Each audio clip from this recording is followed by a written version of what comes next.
Wallahu yasma'u, Allah mendengar. Dua, tahawurahuma innallaha sami', Allah maha mendengar. Dalam satu ayat Allah memberikan simbol 3 kali Allah menegaskan Allah mendengar. Seorang aduan sahabiyah yang sudah sepuh dirihar oleh suaminya dari balik langit yang entah beberapa saat, dari arasnya Allah Subhanahu wa ta'ala menjauh di sana, Allah mengatakan Allah mendengar. Bahkan Sayyidina Umar ketika pernah lewat, ada nenek ini kemudian ngomong, bahasa kita ngoceh, ngomel. Sayyidina Umar dengan pasukannya berhenti, didengerin sampai selesai.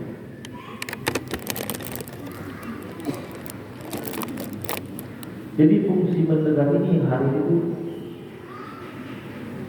liqaumin yasma'unnya belum hadir secara maksimal.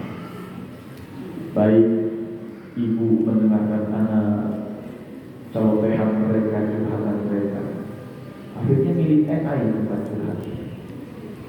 Baik suami mendengarkan cerita istrinya, akhirnya banyak istri yang ceritanya di grup arisan, pas lagi senam, pas lagi makan bakso, datang pengajian cuma kamuflase, karena habis ngaji yang paling penting mampir makan mie ayamnya.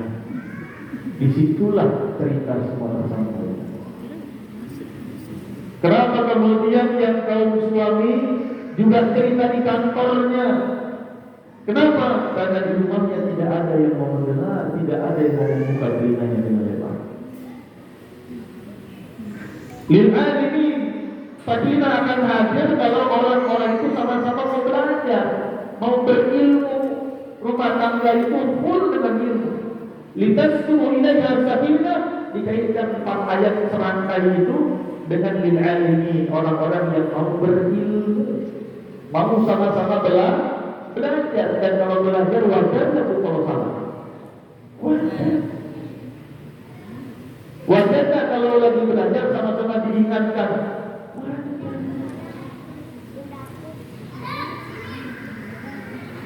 Wajar tak kalau misalnya lagi sama-sama belajar dikoreksi? Wajar. Kan kalau kita namanya ujian juga ponten ya. Zaman saya SD dulu ponten gitu ya. Sekarang apa namanya? Nilai, grade kan? Nilai. Nah orang namanya belajar pontennya ngepek-ngepek mulu. Kadang ada contohannya, ada kemudian salahnya, dicoret sama gurunya, dikasih perbaikannya, pembetulannya, biasa saja. Buka hati belajar bersama-sama. Yang suaminya mau belajar. Urusan mendidik anak bukan hanya urusan perempuan. Istri sekarang isunya tentang mental health, suami isunya tentang fatherless. Ini kan narasi-narasinya sama, isunya sama. Anak mendapatkan kondisi ibunya, mental health-nya bermasalah. Mendapatkan kondisi ayahnya, keayahannya fatherless. Sosok bapak ada, cuma rekening dan duitnya, tapi keberadaannya tidak ada. Kebersamaannya tidak ada, perhatiannya tidak ada. Lil alimin, ayo sama-sama belajar. Karena kita latar belakangnya beda-beda. Bayangin kalau suaminya jurusan teknik sipil, istrinya misalnya jurusan akuntansi, rumah tangga proyek jadinya. Ya. Apa-apa dihitung, besi berapa mas? 12 apa yang besi 16 ini? Beli nasi uduk aja ngitung, nasi uduk yang pakai bawah apa kagak ini? Repot. Jangan tahu latar belakang kita rumah tangga, kemudian kita duplikasi, kita copy paste 100%. Pokoknya saya pakai ilmu teknik sipil saya. Ya susah. Saya pakai ilmu akuntansi saya, semua harus pakai hitungan. Ya susah. Bahwa masing-masing hadirkan masing-masing terima secara bersama. Kemudian liqaumin yaqilu, sakinah itu hanya akan diwujudkan oleh orang-orang yang akal sehat. Dan akal yang sehat itu akan terwujud ketika jasadnya, jasmaninya, badannya juga sehat. Al-aqlu salim fil jismi salim. Ada istilah apa itu? Bahasa Spanyol nih, apa itu? Amen sana, corporisano gitu. Akal sehat ada di badan sehat. Sekarang kita cek, ya, siapa yang dengan umur sekarang suka kambuh asam uratnya? Siapa yang kemudian sudah mulai pradiabetes saja? Siapa yang kualitas tidurnya terganggu, insomnia? Siapa yang kemudian kelenjar tiroidnya terganggu, gangguan hormon tiroid, gampang emosi, gampang ini dan seterusnya. Kalau badan kita sudah tidak sehat, akal kita tidak sehat, mana mungkin ada ketentraman? Ibu kalau kurang tidur saja pagi-pagi tantrum kau. Anak kalau kurang tidur, anak pagi-pagi tantrum nggak? Suami kalau kurang tidur pagi-pagi, suami tantrum kau. Ada suaminya tantrum? Gimana suami tantrum?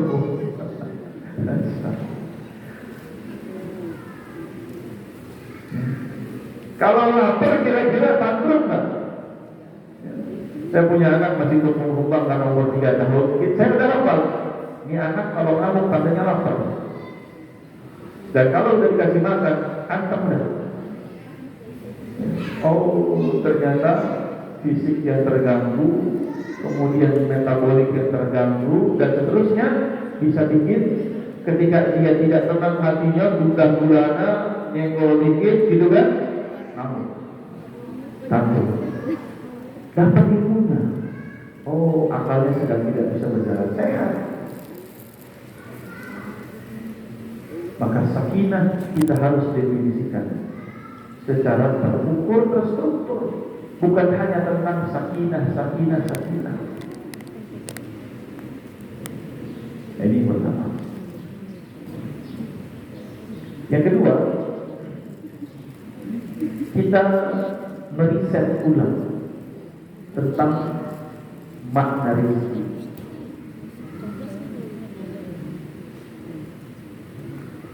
Apa yang disebut dengan rezeki, Bapak Ibu sekalian?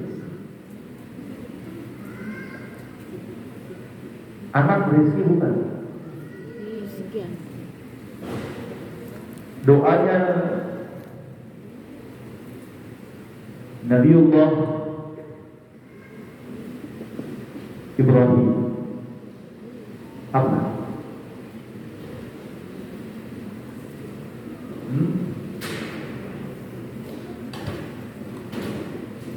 Doanya ayahanda Yahya. Siapa ayahanda Yahya?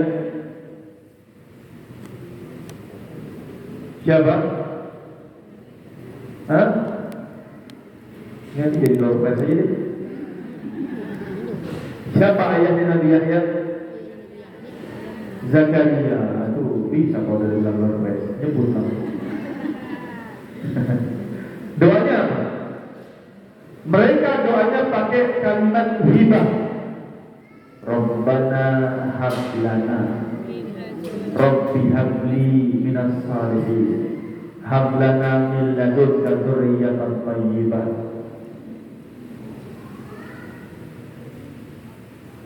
Hab wahaba yahabu hab hibah.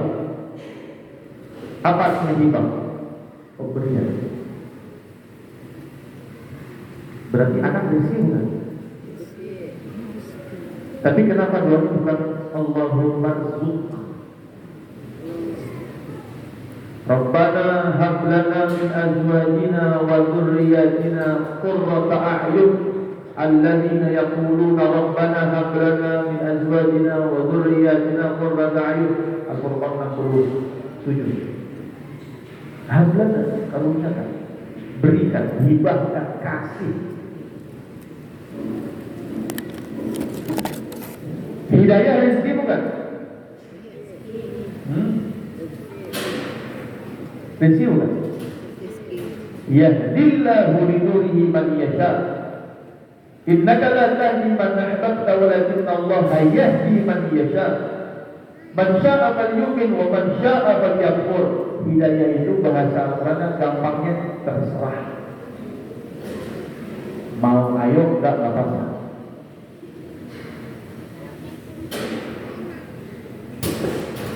Kemudian karunia dari Allah misalnya hujan, Al-Quran, kemudian hidangan,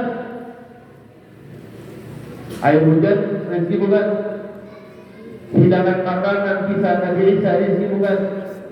Kemudian apalagi Al-Quran rezeki bukan? Semua menggunakan kalimat anzala. Inna anzalnahu fi lailatul qadar. Inna anzalnahu fi lailatin mubarakah. Anzil alaina ma'idatan minas sama'. Kemudian apa lagi? Wa anzalna minas sama'i ma'an. Kami turunkan, Dia turunkan, ya Allah turunkan. Saya menyampaikan tiga. Rezeki itu satu, sifatnya adalah apa yang Allah berikan. Yang kedua, sifatnya adalah mau syukur, enggak mau ya. Yang ketiga, sifatnya Allah turunkan. Dan ada yang dengan pendekatan minta, ya Allah turunkanlah, ya Allah berikanlah. Kita hidayah minta enggak Bu? Minta. Minta hujan minta enggak? Minta. Minta hidangan dari langit minta enggak? Ya Allah turunkan. Minta anak minta enggak? Habli min ladunka dzurriyyatan thayyibah. Minta. Berarti rezeki adalah sesuatu yang Allah berikan. Baik dari apa yang kita minta ataupun tidak kita minta, baik yang kita sikapi dengan bersyukur mau atau tidak mau. Mau atau tidak? Hidayah, kalau mau silakan, tidak mau ya sudah. Allah sudah kasih dari sejak awal kita lahir sebagai muslim. Rezeki bukan? Ada yang mau jadi muslim dan menjalankan keislaman, ada yang tidak mau. Apa buktinya? Tutup aurat. Ada yang mau? Ada yang tidak mau? Hidayah Islamnya sudah dikasih. Sekarang ibu menganggap suami rezeki bukan? Ada yang mau terima semua apa yang ada dalam suaminya, komplit include semua baiknya, buruknya, kentutnya, killernya, muapnya, ngoroknya. Ada yang tidak mau menerima itu, tapi itu tetap rezeki. Paham juga ya?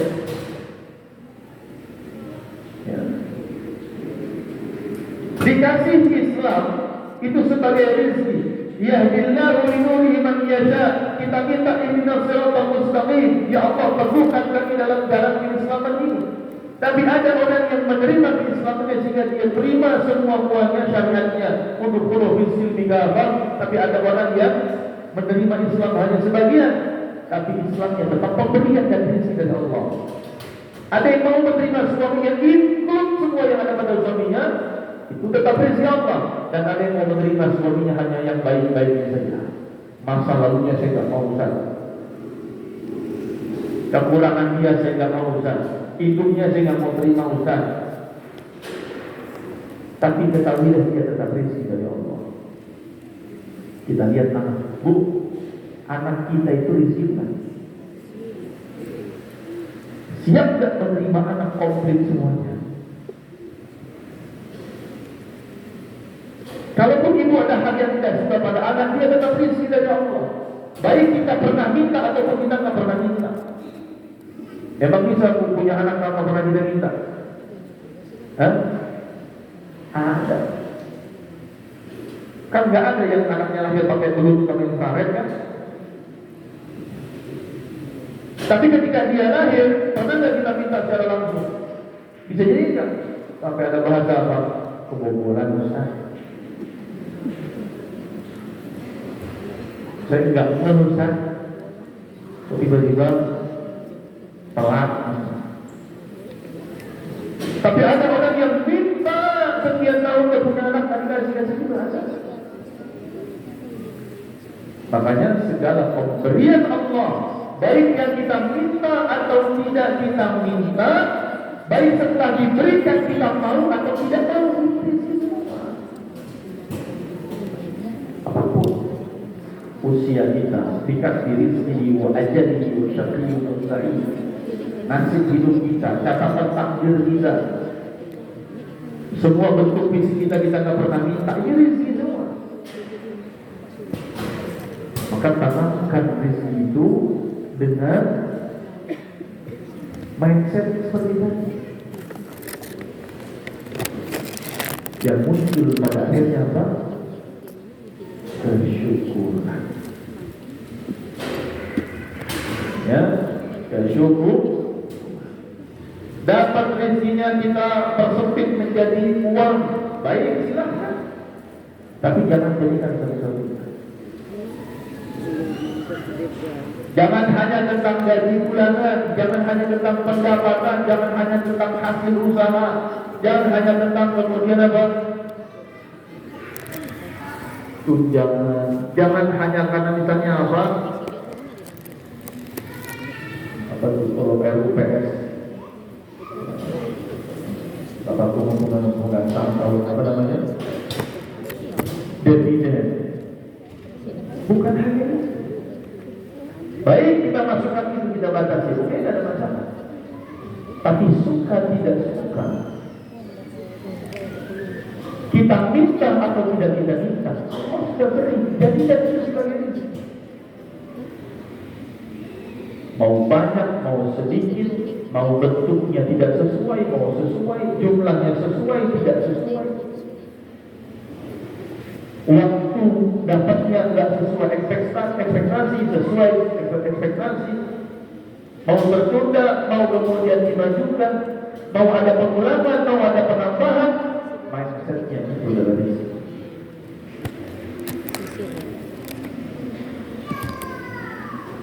Nah ini yang kedua. Kita riset pemahaman kita tentang rezeki. Nah masuk yang ketiga, berkah. Saya menyampaikan karakter berkah 3. Karakter berkah ada berapa? 3. Saya sampai jam berapa hari ini? 9.45 ya?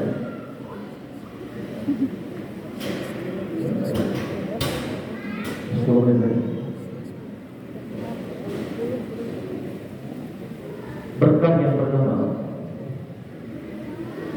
maknanya adalah ziyadatul khair, ziyadatul ta'ah. Rizki yang baik kita minta atau tidak kita minta, Allah sudah turunkan, Allah sudah berikan. Suka ataupun tidak suka, kebaikan kita bertambah atau tidak, ketaatan kita bertambah atau tidak, menjadi indikasi apa yang kita terima sebagai rezeki tadi berkah atau tidak. Dulu waktu gaji setiap bulan baru 15 juta, bisa doain semua pendapatan bulanannya 60 juta. Ngomong amin untuk semua ini kurang. Ya doain kalau itu tiap bulannya 90 juta semua. Masih lepas, kurang juga.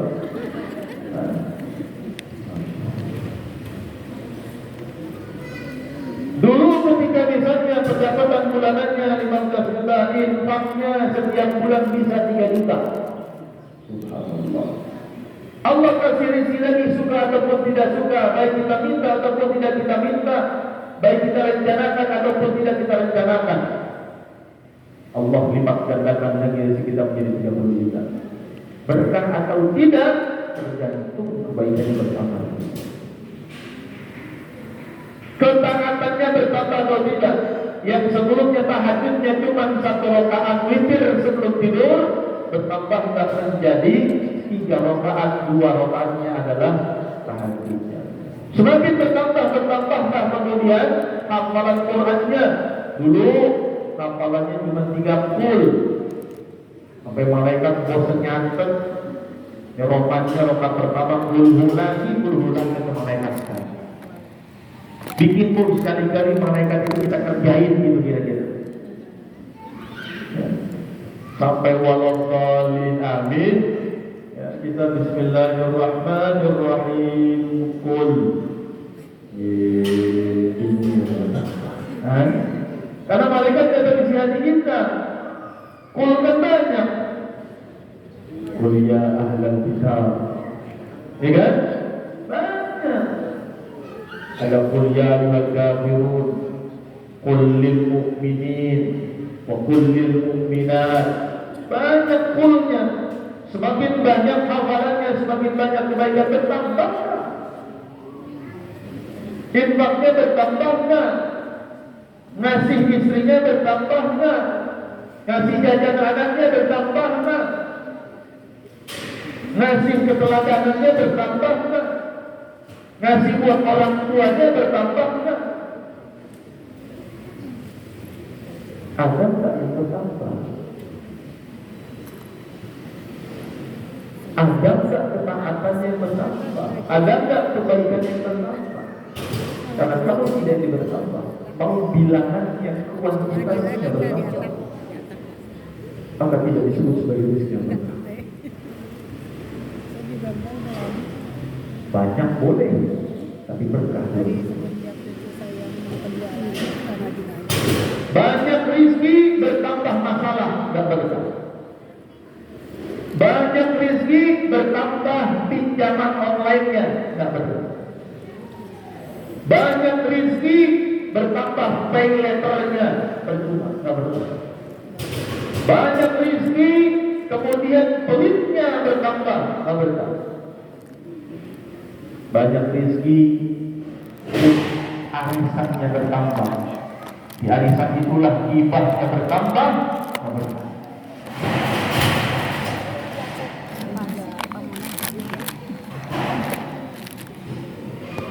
Itu yang coba kita evaluasi. Kira-kira yang pertama apa? Skincare-nya. Ya. Apa yang pertama? Sombongnya. Korun.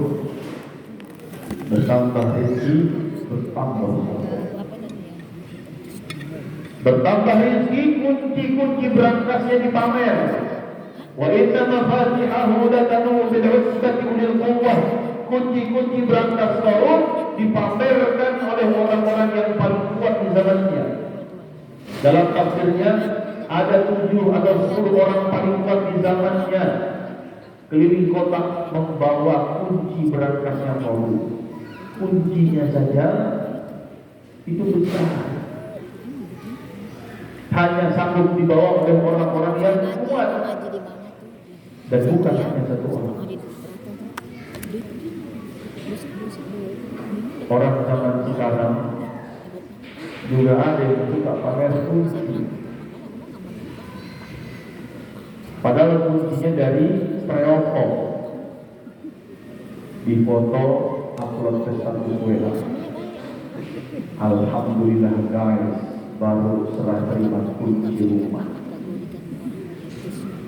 baru serah terima kunci mobil, serah terima kunci motor.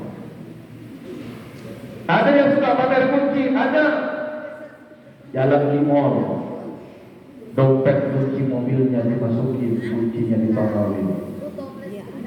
Itu kalau korun masih hidup, diketawain namanya. Ente kunci kecil aja sombong banget. Kalau kata mantra tuh di apa itu? Emotikonnya ya, sombong banget kan begitu kata mantra. Tahu? Yang bapak dan stikernya mantra itu ya, sombong banget. Jadi yang pamer kunci dengan semuanya bertambah ini dia pamer, dia sombong segala macam. Dulu waktu nggak punya, nggak pernah update status makanan. Giliran bertambah harganya, dikit-dikit update status makanan. Guys, recommended. Tahu dari mana recommended? Kirimin dong yang matangnya. Perintah Nabi pertama datang ke Madinah, wa at'imut ta'am, bagikan makanan. Kita nggak punya umat Nabi yang dibagiin foto makanannya doang. Jualan. Bahkan kadang-kadang kalau acara, Jualan. ini yang sibuk malah emaknya. Makanan terhidang.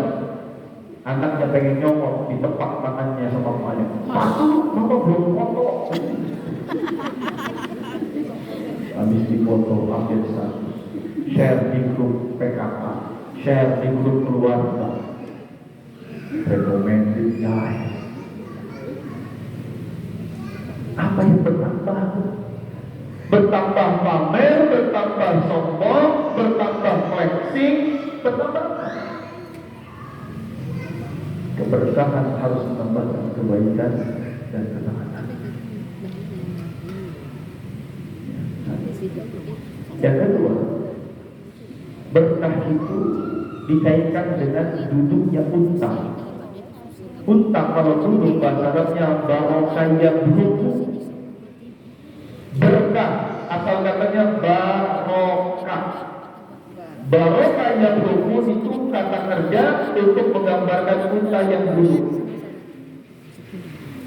yang dijadikan simbolnya oleh Nabi SAW. Ya, dalam riwayat yang menjelaskan tentang cara Nabi dari berdiri i'tidal menuju sujud. Nabi gadang tangan dulu, dan ini 3 tahun sebelum Nabi wafat. Hadisnya riwayat Abu Hurairah. Tapi di waktu masih muda, Nabi sujudnya lutut dulu baru tangan. Jadi Ibnu Qayyim al-Jauzi pendapatnya pendapat kedua. Pada hak tadi itu termasuk Syafi'i dalam Kifayatul Ashyar, lutut dulu, kemudian tangan, baru kening atau tidak. Dan unta, siapa yang tahu mana tangan mana kaki? Mana tangan unta, mana kaki unta? Unta duduknya tangan dulu atau kaki dulu?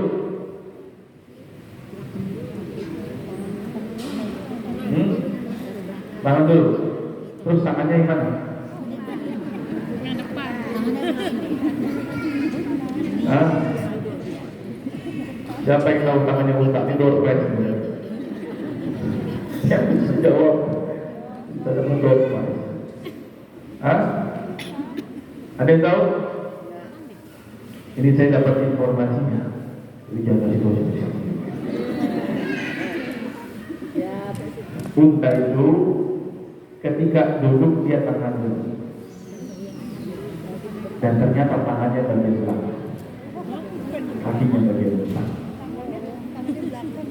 Makanya sujudnya Nabi katanya ketika usia masih muda tidak seperti unta, duduk dulu baru. Tapi setelah usianya sudah mencapai 60 tahun, 3 tahun setelah wafat, Nabi tangan duduk dulunya baru kaki. Nah, unta di dalam tafsir surat Al-Ghasyiyah, afala yanzuruna ilal ibili kaifa khuliqat. Dalam tafsir Qurtubi dijelaskan pendapat Al-Imam Al-Qushairi, kata beliau, kenapa sih kok unta disebut duluan?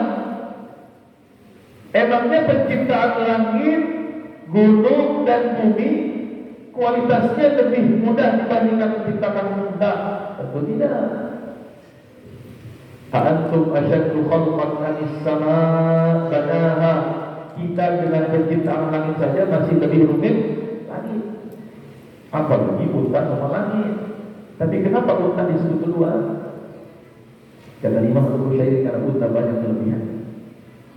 Selain dia kalau sekali minum bisa untuk 7 hari, selain di padang pasir itu kalau terjadi badai gurun, itu bulu matanya langsung menutup, dan dalam sela-selanya itu tetap dia bisa berjalan melihat jalanan. Mobil Ferrari semangat apapun terjebak di gurun, terjadi badai gurun, wipernya kencang suruh jalan bisa. Tapi unta bulu matanya panjang, bulu mata Syahrini Musa. Makanya Bu, kalau belum ada extension, ya malu kita sama unta. Ada ciptaan Allah yang sebelum adanya itu langsung tutup. Masya Allah. Dan unta menjadi simbol kekayaan saat itu. Dan ada yang disebutkan oleh beliau, unta itu kalau ada yang mau naik, orang mau naik atau barang mau dinaikkan, dia langsung duduk, memudahkan. Maka rezeki yang berkah adalah yang banyak memberikan kemudahan buat orang. Tidak semakin mempersulit orang. Ya, punya mobil 9, ya, bukan bannya, mobilnya benar-benar 9. Saya ada satu jamaah di daerah Cibubur di Ustaz, Anda punya mobil 9. Kalau antum punya kenalan Ustaz yang butuh mobil, suruh ke rumah apa? Pakai. Nanti bensin yang tangguh, etolnya ada isi. Itu yang kita sebut dengan apa? Harta berkah. Memudahkan. Beliau pernah cerita, menjelang maghrib ada orang mau transaksi 2M sama beliau, apa? Ditolak. Maghrib ini jatah saya dengan Tuhan saya, dengan Allah. Kebiasaan beliau selalu subuh sampai syuruk, maghrib sampai isya di masjid. Usaha. Ya Bapak, kalau mau segera transaksi, silakan cari yang lain, nggak apa-apa. Saya nggak akan mempersulit. Bayangin Bu, 2M ditolak. Kalau kita ada orang mau bayar 2M, azan maghrib, gimana kira-kira? Waduh. Jangan 2M. Ya. Kalau lagi Shopee dia, war-waran kan, perang-perangan harga itu. Sholat bisa kelewatan, ngeprint apa lagi itu. Stuk segala macam kan gitu. Masya Allah. 2M ditolak. Ya, ada isinya kan?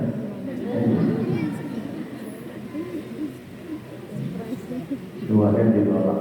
Dan subhanallah, pada isya dapat notifikasi telah masuk dengan 2M.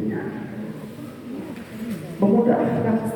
Kalau mau beli sama saya, silakan. Kalau tak apa-apa sama yang lain, tak ngejar. Berkah kamu. Ada orang mau minjem rumahnya, ada di satu komplek. Ya. Saya dapat cerita dari Pak RW. Itu perumahan rata-rata rumahnya harga 3M sampai 5M. Karena tanahnya minimal 200 meter, 300 meter, bangunannya besar-besar, kokoh tingkat. Rata-rata 3 sampai 5M di rumah. Kata Pak RW-nya, Ustaz, di sini ada kami warga kami rajin ke masjid. Salah seorang jamaah kita juga itu punya rumah di sini 12 juta. Di masa Covid yang lalu, pada saat yang sama, subhanallah, saya sampaikan, Pak RW, boleh nggak tolong sampaikan ke beliau, saya punya teman, punya rumah Quran, satu rumahnya dari beberapa rumah kamu itu donaturnya udah nggak bisa bayar sewanya lagi, 25 juta setahun karena Covid. Banyak yang tiarap usaha seperti. Boleh tak disampaikan ke beliau, mana tahu satu rumahnya dipersilahkan, dipinjemin kok, bukan wakaf, bukan diberikan, mungkin bisa dipinjemin. Hitung-hitung rumahnya dijagai, dibersihin, dipelin, disapuin, dilapin kacanya dan sebagainya. Sampai kini hari nggak ada kabar. Saat yang lain 4 bulan yang lalu kurang lebih, ada seorang yang rumahnya ukuran ruang tamunya cuma 2,5 kali 2 meter. Saya dikasih Sherlock nih Ustaz, bisa nggak tolong ajarin ngaji? Oke, insyaallah. Dia kumpulin tetangga-tetangganya, dapat 3 orang. Di Sherlock saya nyasar kemana-mana, Akhirnya janjian, udah ente gimana kita ke tempat dulu, temenin nenek masuk gangnya. Janjian satu tempat, baru dibawa ke Masula. Sampai ujung jalan udah ada rumah lagi. Di Depok masih ada hidup rumah. Ketika masuk ke ruang tamunya, kira-kira 2,5 kilometer ada 3 orang di dalam. Dalam hati ya Allah, ini rumah sekecil ini, tapi ada orang yang belajar ngaji difasilitasi. Biasanya malam Ustaz gak ada isya karena mereka pulang kantor gak ada isya. Ini apa? Difasilitasi, dimudahkan orang mau belajar agama, mau belajar Al-Quran, mau ngaji, dimudahkan. Berkah rumah ini. Maka sejauh mana kita memudahkan banyak orang, maka Allah juga akan selalu memudahkan urusan kita. Man yassara ala mu'sirin yassarahullah. Man farraja an kurbatin akhihi farrajahullah an kurbatan. Siapa yang melepaskan belenggu kesulitan saudaranya, Allah mudahkan. Kira-kira kalau begitu wajar tak kalau Allah tambahkan lagi polisi? Sangat wajar.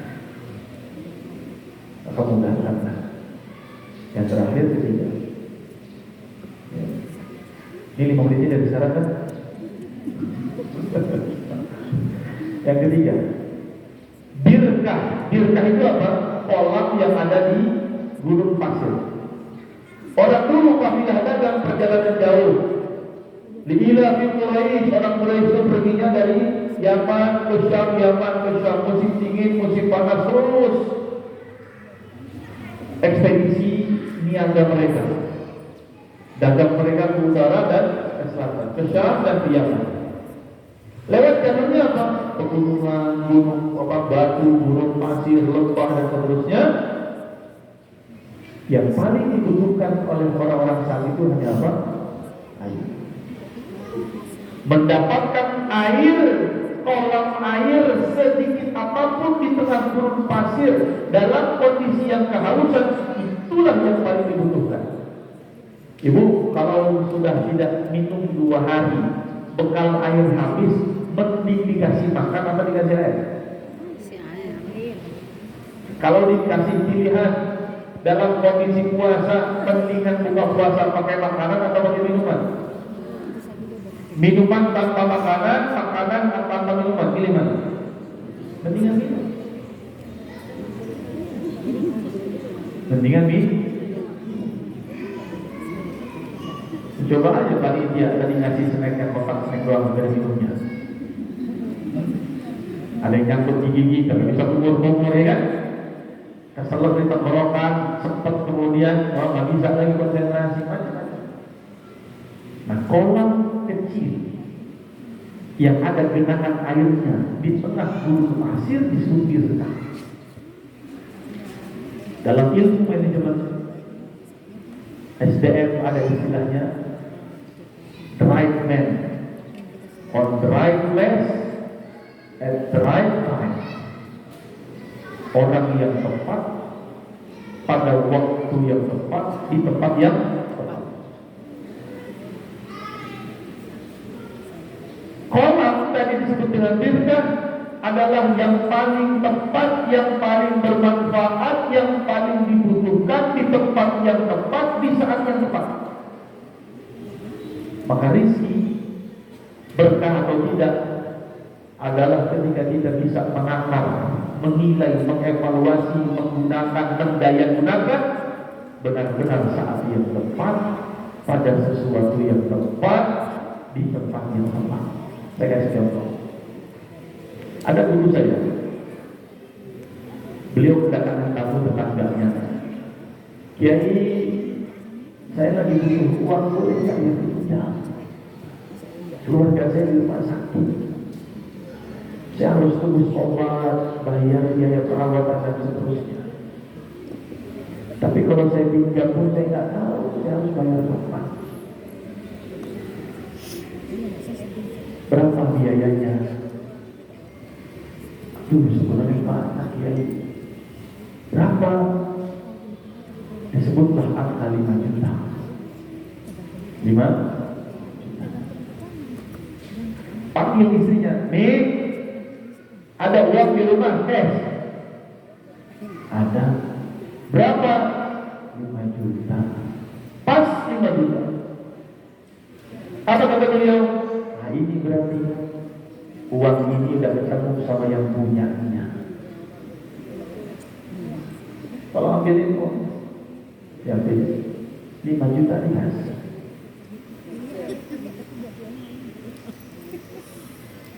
Bahasanya sederhana.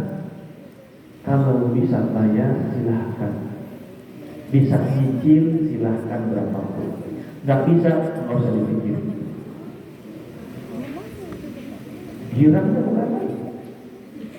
Diceritakan sudah beliau. Subhanallah, Bu, Pak sekalian. Di hari yang sama, di sore harinya, kejadian pagi tadi. Di sore hari, pada hari yang sama, ada orang datang ke rumah beliau menyampaikan, Ustaz masih kenal saya? Antum siapa ya? Dulu Ustaz yang kira-kira 2 tahun yang lalu Ustaz pernah bantu saya. Dan saya saat itu bernadar, kalau ini usaha saya berhasil, saya maju atas bantuan Ustaz, saya bernadar pengen kasih Ustaz 25 juta. Dan entah kenapa kok baru tadi yang tadi pagi. Allah ngingetin saya tadi pagi. Dan saya langsung bergegas ke sini. Sampai di sini sore hari Ustaz ini. Nadar saya buat Ustaz 25 juta cash. Di hari yang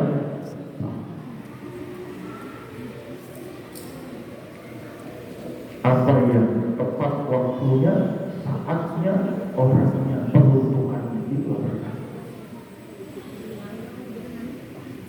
Punya uang 3 juta rupiah saat Idul Adha, ada diskon kulkas baru 3 juta setengah. Mana yang berkah?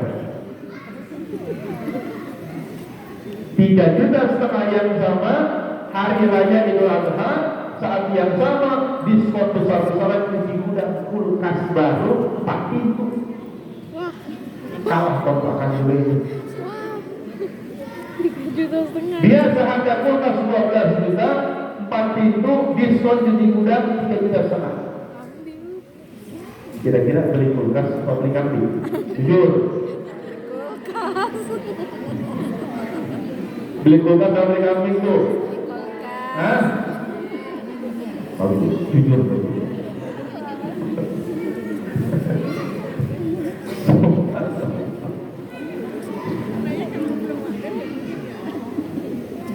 Ibu punya uang 500.000, pengen jalan-jalan, pamit ke rumah orang tua. Mah, doain ya, ini mau berangkat jalan-jalan liburan semester. Tiba-tiba orang tua ngomong, nggak minta, enggak. Ayah, mudah-mudahan liburannya menyenangkan ya nak, ajak jalan. Doain mama juga, kemarin arisan belum bayar, sesuai 500.000. Mudah-mudahan mama ada jalan. Kira-kira bu, jadi jalan-jalan apa bantuin orang tua? Bantuin orang tua. Hah? Berangkat nggak jalan-jalan? Enggak. Yakin? Ya yakin kalau orang tua ya. Coba kita makan lekukan keberkahan. Seberkah apa sih?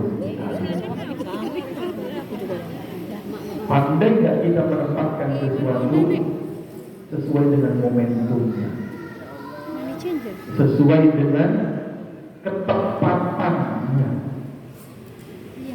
Nah, kalau kita bisa berlatih, disitulah baru keberkahan. Kadang-kadang saya bisa ngalah. Oh iya nggak apa-apa mah, makan dulu deh nggak apa-apa, aku gampang jalan-jalan ke rumah kita pekan depan. Mah doain ya pekan depan. Sekarang mau bayar hari dulu. Kalau ini saja mas saja, saya hakul yakin Allah akan memberikan kepada saya. Hakul yakin, bukan hanya ilmu yakin, bukan hanya ainul yakin, hakul yakin. Karena cerita itu banyak dan pengalaman itu juga banyak. Jadi orang-orang di sekitar kita. Boleh kita ambil satu pelajaran dari Abu Rizal Bakri. Beliau mengatakan, kami dengan anak-anak itu, saudara-saudara, kalau ibu sudah ngomong, bagi kami titah yang tidak boleh dilanggar dan dijawab. Kecuali itu. Kita belajar dari orang-orang sukses, orang-orang baik, orang-orang yang rezekinya mudah-mudahan berkah dan seterusnya. Dia tahu saatnya kapan harus mengorbankan kepentingannya, karena dia tahu mana yang lebih tepat untuk kemudian dia alokasikan. Nah itu serumit contoh-contoh sederhana dan analoginya. Ya, baik, ini bisa saya sampaikan. Mohon maaf jadi kelebihan. Kurang lebih yang mohon maafkan. Aku boleh ada Assalamualaikum warahmatullahi wabarakatuh. Waalaikumsalam warahmatullahi wabarakatuh. Iya, pas jam 10.